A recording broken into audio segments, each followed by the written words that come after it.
Hello, everyone, and welcome to part 2 of the Cell and Android saga for Dragon Ball Z.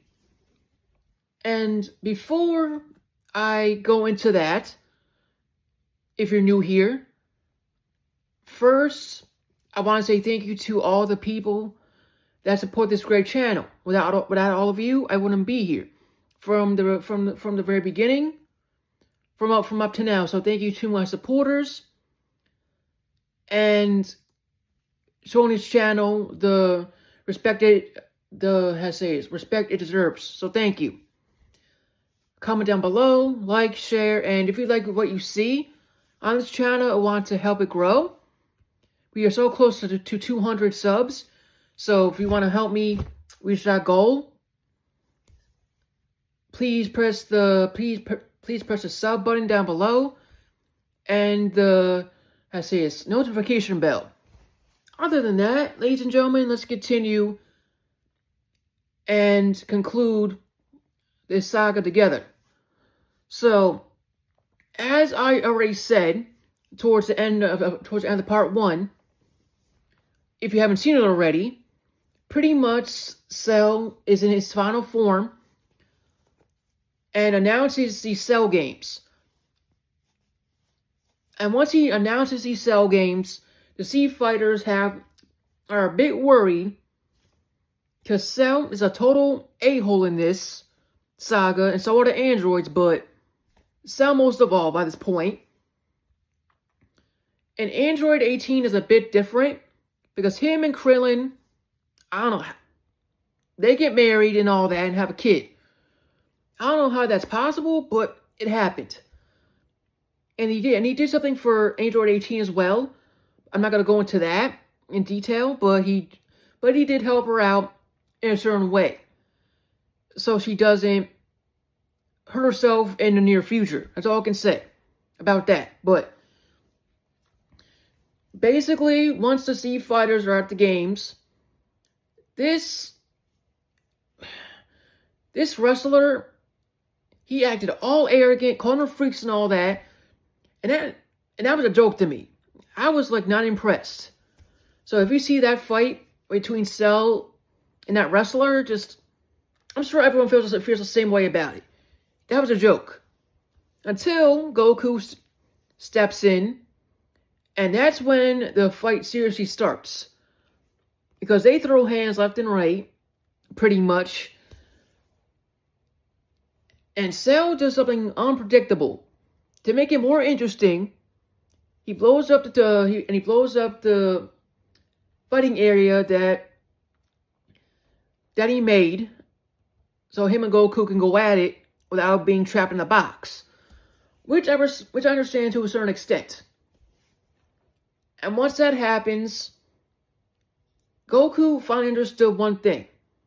After training with his son in that room, which was, I believe, explained in part 1. If I didn't explain it enough, I'll explain it again in here.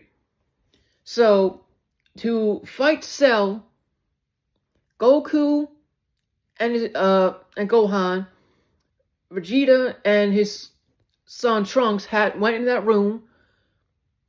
Two at a time had to go in there. So, and once they were done training in that room, both parties were done different.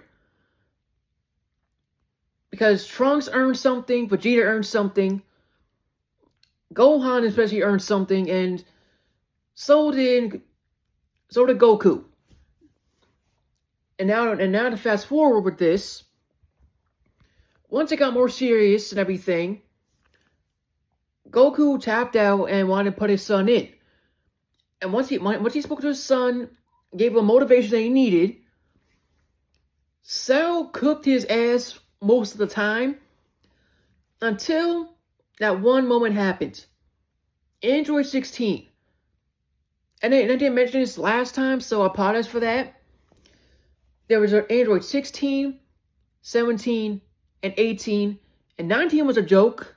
At this point, he was a full-on mime.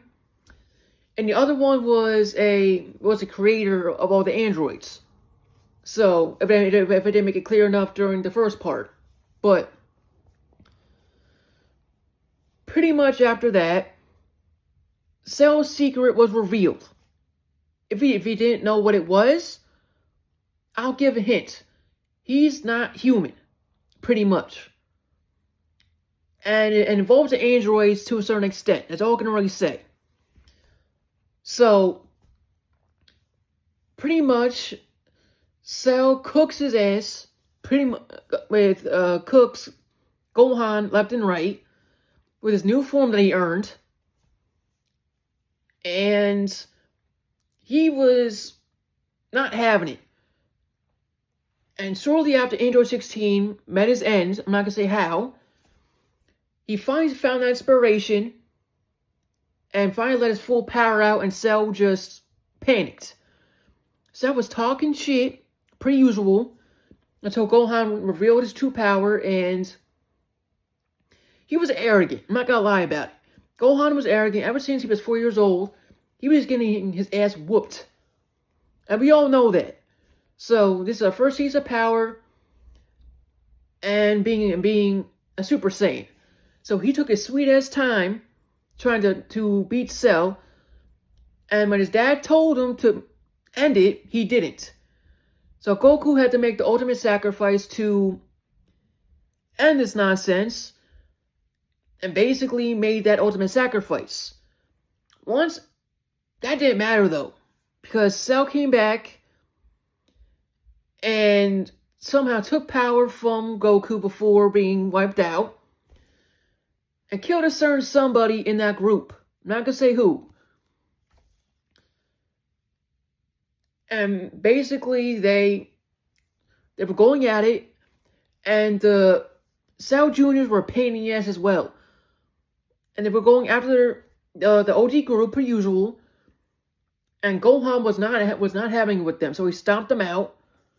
Took care of them. And went back to Cell.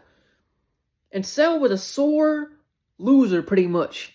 So he did the ultimate dick move you can think of. So he insulted Gohan pretty much,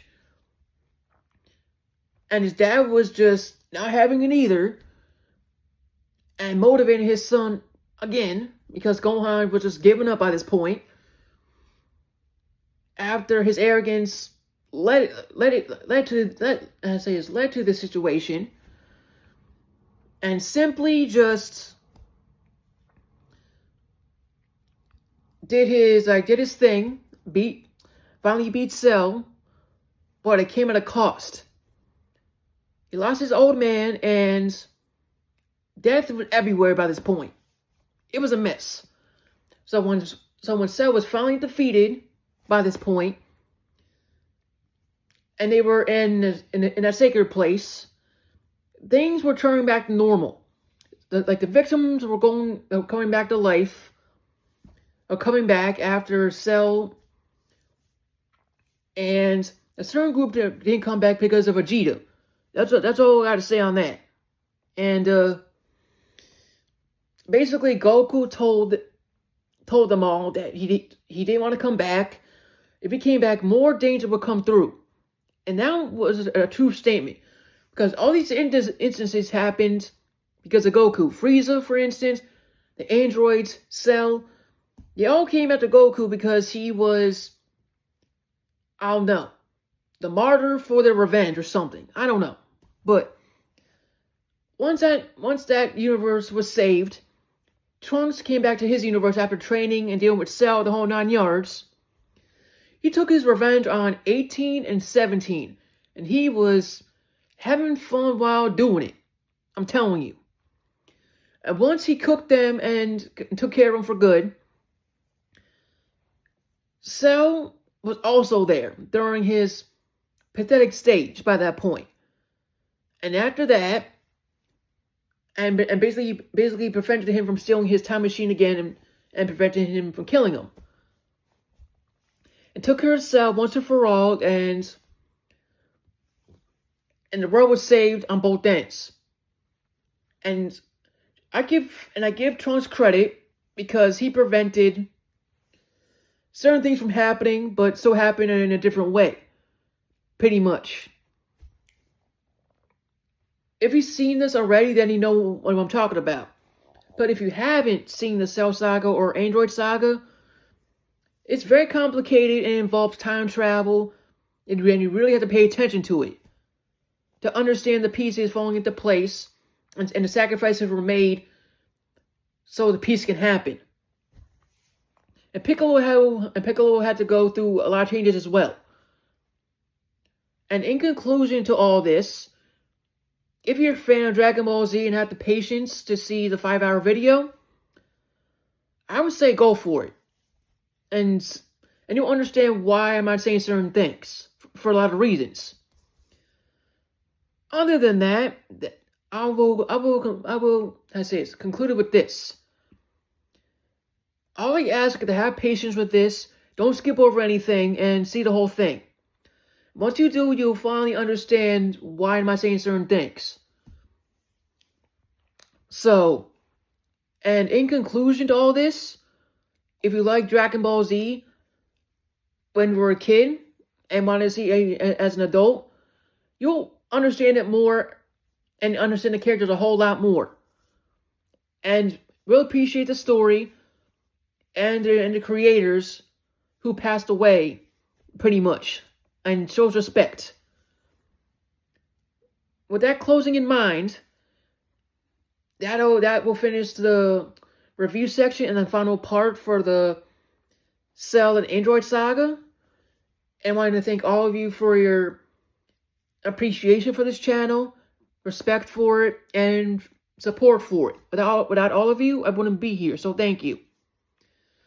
If you like what you see, you want to help out, this channel is so close to 200 subs. So if any of you is interested and want to help reach that goal, please subscribe down below. And the channel is at History Buff 2.0. You can't miss it. Comment down below, like, share, and again, thank you all for the love, respect, and support that this channel gets. May God bless you all. Stay safe, and I will see you on the next one.